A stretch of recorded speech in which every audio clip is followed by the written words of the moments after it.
Suscríbanse y dándole like a los videos y estén pendientes de las dos cuentas de Facebook y una de Instagram.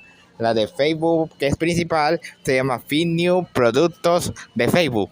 La segunda cuenta es principal también, se llama Brian Iván Acosta. Y la de Instagram se llama Face Content. Y ahora sí vamos con el video épico.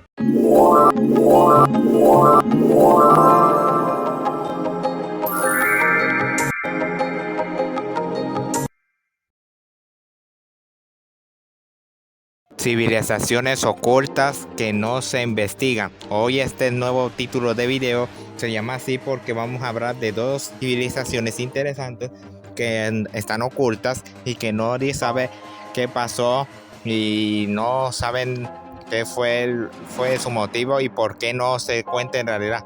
Ahora vamos a la primera civilización, la ciudad de Tartaria. La ciudad de Tartaria tiene dos significados principales, que es la religión de Asia Central y del Norte, utilizando mapas europeos hasta el siglo XX. Y una teoría conspirativa moderna postula la existencia de civilización antigua global tecnológicamente avanzada que había sido deliberada y borrada de la historia. Y esta teoría sostiene que edificios como Estados Unidos, los pirámides de Egipto y son restos de Tartaria y la civilización destruida por el reseteo mundial. Pero esto no puede ser nada porque tártaros y mongoles significa pueblos turquíes y mongoles que habitaban en esas regiones. Y el término de esta evolución es a medida del conocimiento geográfico que se expandía y los imperios se consolidaban, y el término dejó de usarse en la cartografía, siendo reemplazado por nombres específicos de una región. Pero su teoría conspirativa, esta civilización es desconocida. Nadie sabe que en redes sociales fue en 2016 que se popularizó porque su misterio es raro. Nadie sabe de su existencia y por la cual esto es considerado un misterio. Y aquí verán en este mismo video, un archivo detallado sobre lo que es Tartaria. Encontré un cuaderno antiguo con dibujos de ciudades imposibles, torres que captaban energía, cúpulas que vibraban y relatos de un cataclismo que la sepultó en silencio. Dicen que la historia está escrita, pero ¿y si hubiera capítulos arrancados? Imagina un mundo con energía libre, cubierto después por barro para que nadie lo recuerde. Esta información es valiosa. Todos merecen saberla.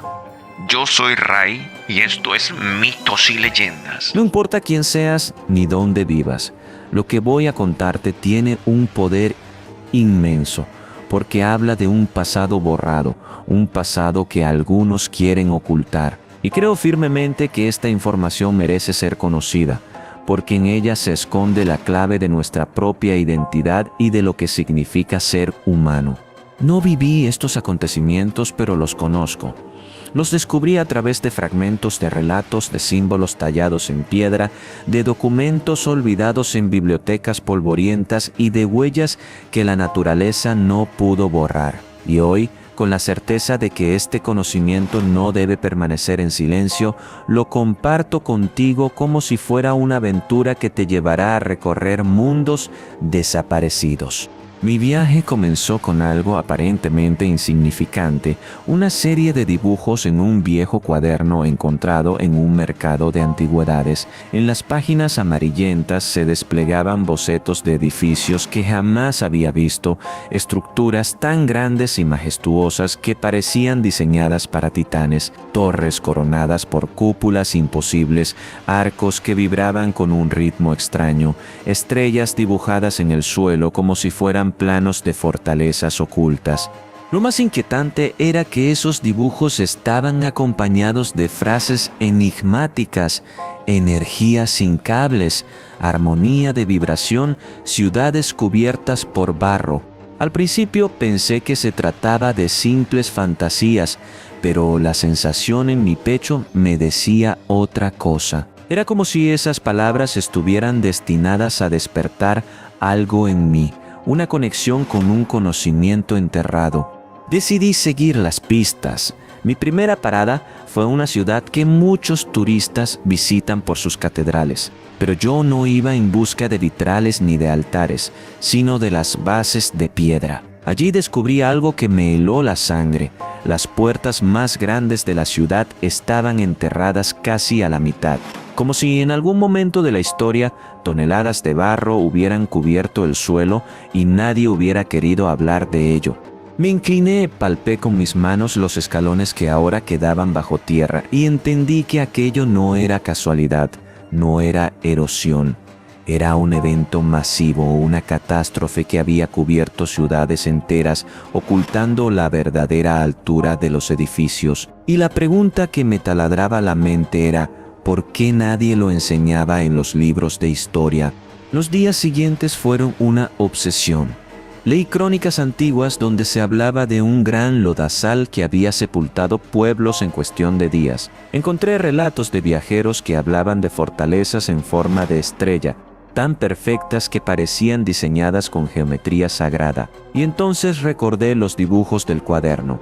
Viajé a otro país. En una ciudad costera me encontré con un fuerte que, visto desde arriba, tenía forma de estrella de 8 puntas. No era un simple bastión militar, era un símbolo, un patrón repetido por todo el mundo, desde Europa hasta América, desde Asia hasta lugares perdidos en medio de desiertos.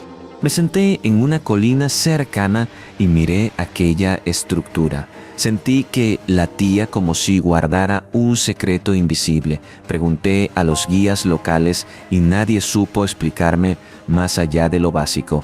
Era para defensa, servía para cañones, pero algo dentro de mí gritaba que esa no era toda la verdad. Esa noche, mientras el viento golpeaba las ventanas de la posada donde me hospedaba, abrí de nuevo el cuaderno. Las palabras armonía de vibración parecían encenderse ante mis ojos. ¿Y si aquellas estructuras no eran simples fortalezas, sino antenas gigantes que canalizaban energía? ¿Y si la gente de aquel tiempo vivía en ciudades alimentadas por una fuerza gratuita, infinita, que hoy nos han hecho olvidar? Seguí viajando. En cada ciudad encontraba rastros, puertas enterradas, ventanas que ahora eran sótanos, edificios con torres que parecían resonadores de sonido. Todo coincidía. Era como si hubiera existido una civilización avanzada, con un conocimiento profundo de la energía y de la arquitectura, y hubiera desaparecido tras un desastre global de barro. Me uní a un pequeño grupo de investigadores independientes. Ninguno era famoso ni tenía títulos rimbombantes, pero todos compartíamos una certeza: algo nos habían ocultado. Una noche, en una biblioteca olvidada, uno de ellos me mostró un mapa antiguo. Las fronteras eran distintas, los nombres desconocidos, pero lo más sorprendente era la extensión de ciudades que ya no existen. Lugares borrados, reducidos a simples manchas en blanco. Comenzamos a cruzar información, documentos, crónicas, grabados. Todo apuntaba a lo mismo: una civilización que había dominado la vibración, la energía libre y la arquitectura resonante. Una civilización que fue borrada de la memoria oficial. Recuerdo un día en especial. Estaba en una ciudad famosa por sus palacios. Caminaba por un salón inmenso cuando levanté la vista hacia la cúpula central. Allí, pintados entre ángeles y estrellas, se veían símbolos geométricos que correspondían a frecuencias de sonido. Era como si la arquitectura entera estuviera diseñada para resonar con la energía del universo. En ese instante, entendí: aquellos edificios no eran simples adornos, eran máquinas que captaban, transformaban y distribuían energía. Y lo más aterrador era pensar que, si ese conocimiento existió, alguien decidió enterrarlo. Las pistas se acumulaban y el peso en mi pecho crecía. Cada descubrimiento me confirmaba que el mundo en que vivimos es apenas una sombra de lo que alguna vez fue. Y sin embargo, una pregunta seguía en mi cabeza: ¿qué pasó con ellos? La respuesta comenzó a tomar forma cuando encontré un documento en un archivo olvidado. Describía una gran inundación de barro que se extendió como una ola silenciosa, cubriendo ciudades enteras. Había dibujos de hombres atrapados en el lodo, de edificios hundidos hasta la mitad. Era una catástrofe, sí, pero también parecía algo dirigido, como si alguien hubiera provocado aquel desastre para sepultar todo rastro de esa civilización. La noche que leí ese manuscrito, no pude dormir. Miraba por la ventana del hostal, imaginando cómo habría sido vivir en una ciudad así, rodeado de torres que cantaban al viento, de plazas que vibraban con energía invisible, de calles iluminadas sin necesidad de combustibles. Y luego, en cuestión de horas, todo cubierto de barro, todo reducido al silencio. Pero lo más extraño llegó días después. Recibí un sobre sin remitente. Dentro había una sola hoja con un mensaje escrito a mano: si quieres la verdad, ve al norte. La llave está enterrada donde el hielo nunca se derrite. Apreté el papel entre mis dedos. Sabía que alguien me observaba, alguien que conocía mis pasos, que sabía lo que buscaba. La idea me asustaba y al mismo tiempo me impulsaba a seguir. No voy a negar que dudé. Ir al norte significaba enfrentar condiciones extremas, viajar a tierras que pocos se atreven a pisar, pero la promesa de una llave era demasiado poderosa para ignorarla. Así comenzó la etapa más peligrosa de mi viaje. Crucé océanos, atravesé bosques interminables y llegué a una tierra helada donde el sol apenas se dejaba ver. Allí, en medio de montañas blancas, encontré ruinas que no aparecían en ningún mapa moderno. Eran enormes, colosales, como esqueletos de gigantes dormidos, arcos congelados en el tiempo, columnas partidas, símbolos grabados en la piedra que brillaban bajo la escarcha. Toqué una de esas inscripciones y sentí un pulso en mi mano, como si la piedra aún estuviera viva. Mis acompañantes me miraron con miedo. Uno de ellos dijo que era mejor regresar, que aquello no era para nosotros, pero yo sabía que ya no había marcha atrás. Y fue entonces cuando lo vi. Entre las ruinas, medio enterrado en el hielo, había un artefacto metálico de forma circular, cubierto de grabados imposibles. Parecía un disco, pero no era un simple objeto. Al acercarme, el suelo tembló bajo mis pies y escuché un zumbido profundo que resonaba en mis huesos. Ese sonido no provenía del viento ni de la tierra. Era otra cosa, algo que había esperado siglos para ser descubierto. Me agaché. Extendí la mano y apenas rocé la superficie fría de aquel disco cuando una luz azulada brotó de los grabados, iluminando todo el valle helado. Y entonces comprendí que lo que estaba a punto de descubrir cambiaría no solo mi vida, sino la historia de la humanidad entera. La luz azul que brotó del disco me envolvió por completo. Mis ojos tardaron en adaptarse, pero pronto pude distinguir que los grabados se movían como si fueran seres vivos hechos de geometría. Cada símbolo giraba, cambiaba de posición y se unía con otros, formando patrones que parecían tener un lenguaje propio. Me quedé inmóvil, con la respiración contenida. Sentía que aquello no era una simple máquina antigua, sino un portal hacia un conocimiento que apenas podía imaginar. El zumbido se intensificó, vibrando en cada hueso de mi cuerpo. Por un instante temí que mi corazón se detuviera, pero entonces comprendí. No era un peligro, era una sintonía. Estaba siendo calibrado, como si aquella tecnología me estuviera reconociendo. Mis acompañantes gritaron. Uno de ellos salió corriendo, asustado, perdiéndose entre la nieve. El otro se quedó paralizado, temblando, incapaz de moverse. Yo, en cambio, di un paso adelante. No sé si fue valentía o locura, pero la certeza en mi interior era clara. Ese artefacto había estado esperándome. De pronto, la superficie metálica mostró imágenes. Eran escenas fugaces como destellos de otra época. Vi ciudades brillantes, torres que resonaban con energía, personas que caminaban en túnicas adornadas con símbolos y un cielo iluminado por luces que no parecían provenir del sol. Era como si me hubieran abierto una ventana al pasado, un pasado en el que la humanidad vivía conectada a una energía universal. Entonces, la visión cambió. Vi un mar de barro arrasando las ciudades, cubriéndolo todo en cuestión de horas. Escuché gritos ahogados, vi cómo los edificios quedaban sepultados hasta la mitad y cómo el resplandor de las torres se apagaba lentamente. El desastre no era natural, no era un accidente, había sido provocado. Un escalofrío recorrió mi espalda. ¿Quién podría haber hecho algo así? ¿Qué fuerza había decidido borrar a toda una civilización y reducirla a polvo y silencio? El disco emitió un destello más intenso y, de repente, las imágenes desaparecieron. Solo quedó el frío y el eco del viento en la montaña.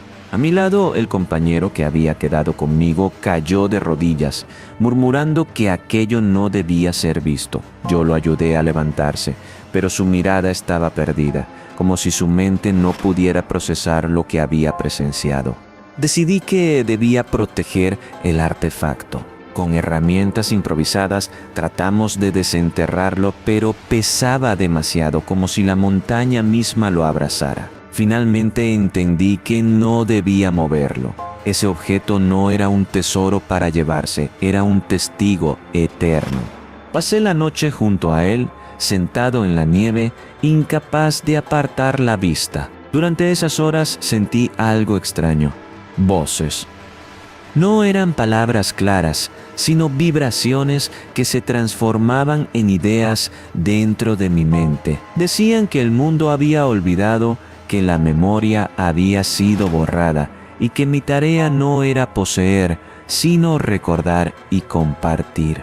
Al amanecer, el brillo azul se apagó y el disco quedó inerte, como una piedra más entre las ruinas. Supe entonces que lo que había visto era un regalo momentáneo, una revelación que no volvería a repetirse de la misma manera. Descendí de las montañas con el peso de aquel secreto. Mis acompañantes se negaron a hablar de lo ocurrido. El que había huido nunca volvió y el otro juró silencio eterno. Yo, en cambio, decidí lo contrario. Comprendí que mi deber era llevar esa información al mundo, aunque me llamaran loco. El viaje de regreso fue sombrío. Mientras cruzaba los océanos y volvía a las ciudades modernas, observaba con otros ojos los edificios que antes había admirado. Cada arco, cada cúpula, cada ventana sellada a medias, me gritaba lo mismo. Nosotros pertenecemos a otro tiempo. Las ciudades actuales son apenas restos reconstruidos, esqueletos de una grandeza olvidada.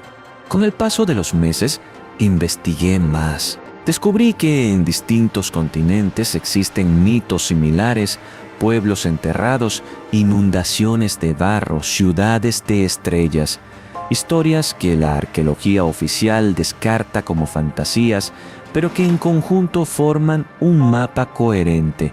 Entendí entonces que aquella civilización no estaba aislada, no era local, era global. Una red de ciudades conectadas por una misma ciencia, por un mismo conocimiento de la energía y quizás por una misma conciencia.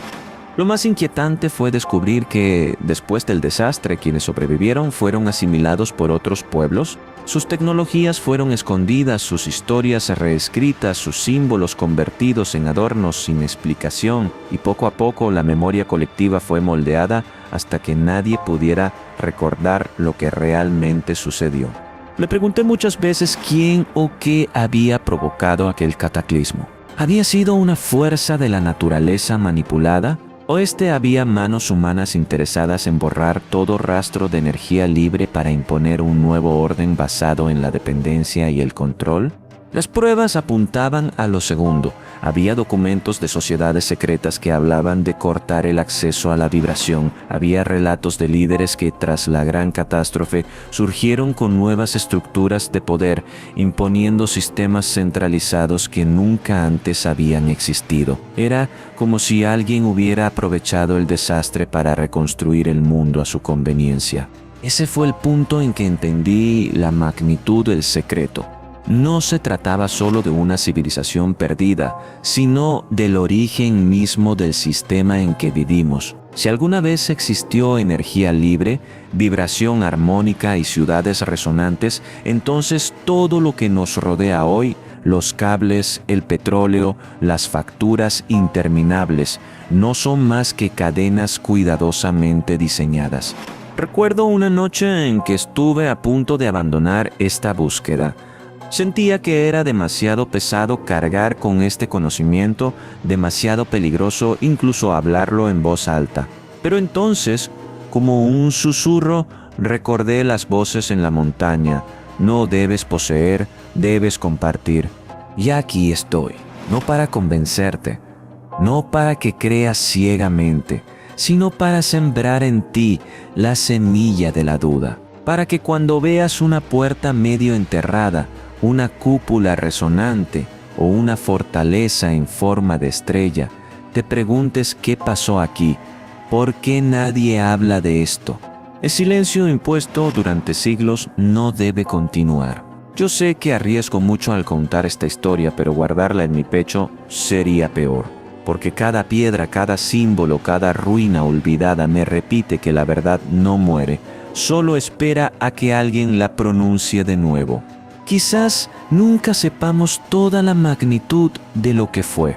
Tal vez el barro no cubrió solo ciudades, sino también la memoria de la humanidad. Pero mientras alguien recuerde, mientras alguien narre ese pasado, sigue vivo. Ahora comprendo que la aventura nunca fue sobre descubrir algo externo.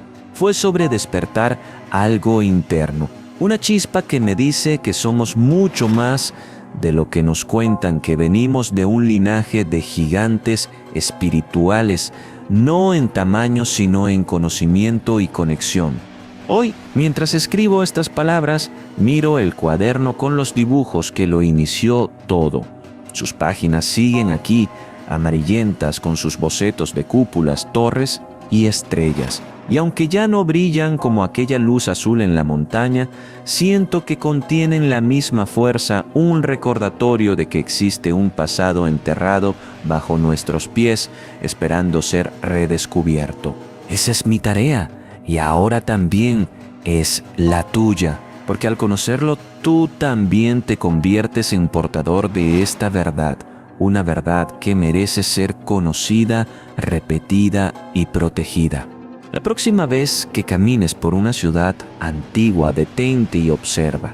Mira las puertas enterradas, escucha el eco de las cúpulas, siente la vibración de las piedras. No lo ignores, porque cada uno de esos detalles es una grieta en la mentira, una ventana hacia un mundo que existió y que fue sepultado. Y cuando lo hagas, recuerda estas palabras: lo que una vez fue borrado puede volver a salir a la luz. La memoria no desaparece, solo se oculta. Y tarde o temprano, como un disco azul enterrado en el hielo, resurgirá para cambiarlo todo. Esta fue la historia no oficial de Tartaria.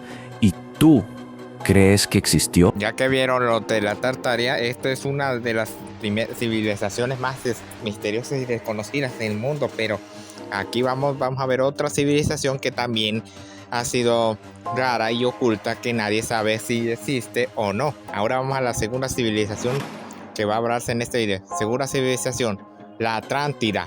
La Atlántida es una civilización que tiene el nombre del polo sur, que es la Atlántida, pero no se confundan. La Atlántida es un pueblo que fue hundido bajo el mar, pero nadie sabe su existencia ni la tecnología que posee. Aquí les daré una pequeña relación sobre qué es la Atlántida. Según esto, reside de ser una civilización mítica descrita por el filósofo griego Platón, pero como isla poderosa que fue hundida por el catástrofe natural, pero nadie sabe si si esta catástrofe fue solo un truco o una desaparición para olvidar su existencia, pero ha inspirado a muchas personas que dan una idea sobre cualquier mito y relato sobre la Atlántida, y por esto la Atlántida es considerado uno de los misterios más raros y emblemáticos de teorías conspirativas. Ahorita verán lo que es la Atlántida en esta redacción que verán. El fondo del océano, su nombre, tan interesante como auténtico, no permite que se olvide fácilmente. Este nombre fue mencionado por primera vez en los textos del famoso filósofo griego, Platón, en el siglo IV a.C. La obra titulada Critias ha causado gran controversia a lo largo de la historia y en los puntos de vista de investigadores y científicos, que buscan fervientemente la verdad detrás de la enigmática leyenda. Mientras algunos afirman que la Atlántida es meramente un mito, otros creen que, al igual que como sucedió con las excavaciones arqueológicas de Esclimen, que descubrieron Troya, demostraron que la Ilíada de Homero describía escenarios reales. Lo mismo sucede en el momento más inesperado con el hallazgo de la ciudad perdida, Atlantis, bajo el mar. El griego antiguo, que significa Isla de Atlas. El texto en el que aparece mencionado, el Critias de Platón, se refiere a Atlas como el primer rey de la Atlántida, hijo de Poseidón y la mortal Clito. Al ser el primogénito de 10 hermanos, recibió la isla más grande y más próspera para gobernar en ella como rey. Comparte nombre con el titán Atlas, responsable de cargar con los cielos sobre su espalda. La Atlántida es descrita como potencia militar, una isla situada más allá de las columnas de Hércules, los extremos sur de España y el norte de África, en el estrecho de Gibraltar, que para los griegos antiguos marcaban el fin del mundo conocido. Su tamaño era más grande que Libia y Asia Menor juntas. Se dice que su poderío fue tal que llegó a dominar toda Europa y el norte de África, hasta que fue derrotada por los ejércitos atenienses. Tras esto, una catástrofe hizo que desapareciera en un solo día y una noche terrible. En los últimos años, la megalópolis que tan detalladamente describió Platón es incomprensible para los científicos, aunque como ocurre siempre en los hechos tan antiguos, los datos contradictorios hacen difícil llegar a conclusiones. Pero para muchos expertos modernos, historiadores y geólogos, es posible que las narraciones de esta ciudad tengan una base real.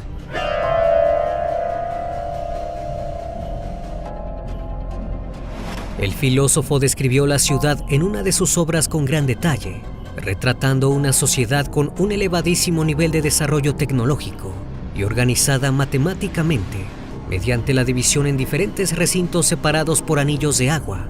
Platón describe a la Atlántida como un gran templo revestido de plata que yace bajo el mar tras haber sido destruida por los dioses para castigar la ambición de sus habitantes.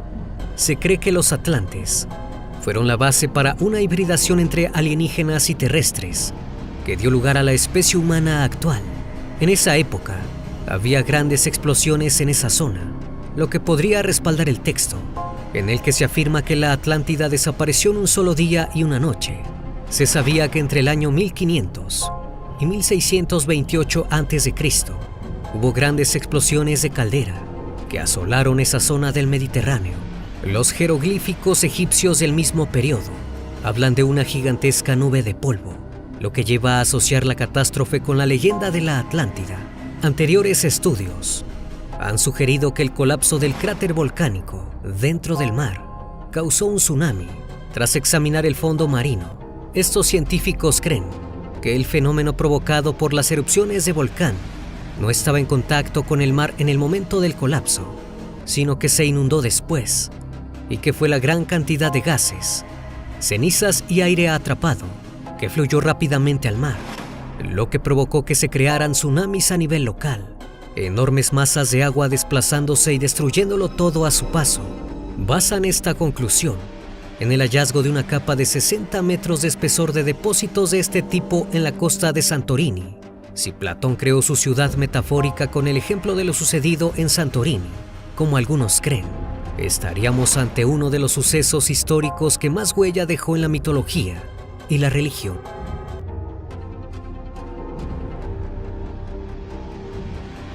En 1969, el jesuita Athanasius Kecker realizó las ilustraciones de su libro Mundos Subterráneos, en el que desarrolló una extensa descripción de la geografía de la Tierra, incluyendo textos e ilustraciones. En un mapa, ubicaba a la Atlántida, justo en el centro del Océano Atlántico, con total precisión, aunque sin ninguna base científica. Luego, en el año de 1870, con el libro 20.000 leguas de viaje submarino, de Julio Verne, despertaron muchas teorías, ya que menciona el Nautilus. Navegaba a unos 10 metros tan solo del suelo, formado por la llanura de la Atlántida. Conté a Conseil la historia de los atlantes. Le hablaba de las guerras de esos pueblos heroicos y argumentaba la cuestión de la Atlántida como a hombre a quien ya no le es posible ponerla en duda. Más adelante menciona: ¿dónde estamos?, respondió, en el centro de un volcán apagado, un volcán cuyo interior ha sido invadido por el mar tras alguna convulsión del suelo.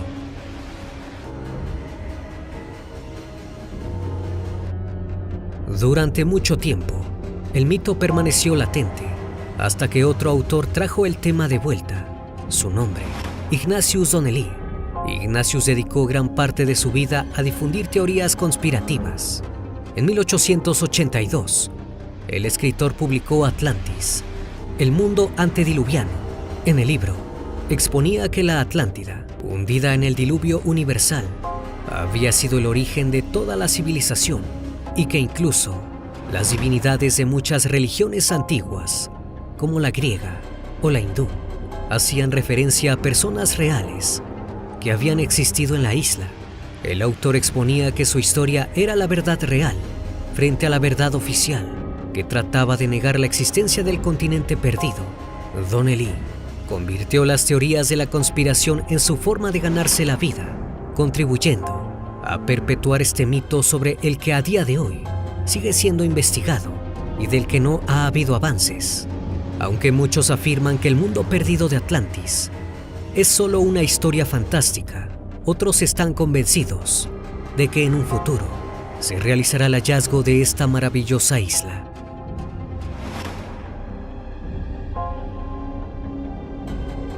Ahora sí, ya vieron lo que estas dos civilizaciones perdidas no sabemos de ellas, pero algunos canales de YouTube, otros de Facebook, han dicho que Tartaria también existe en varias regiones de países, como en Asia, en China, que construyeron el Gran Puente, las pirámides, por medio de un canal de TikTok, tal vez lo hayan oído, que es Mr. Tartaria, le llaman.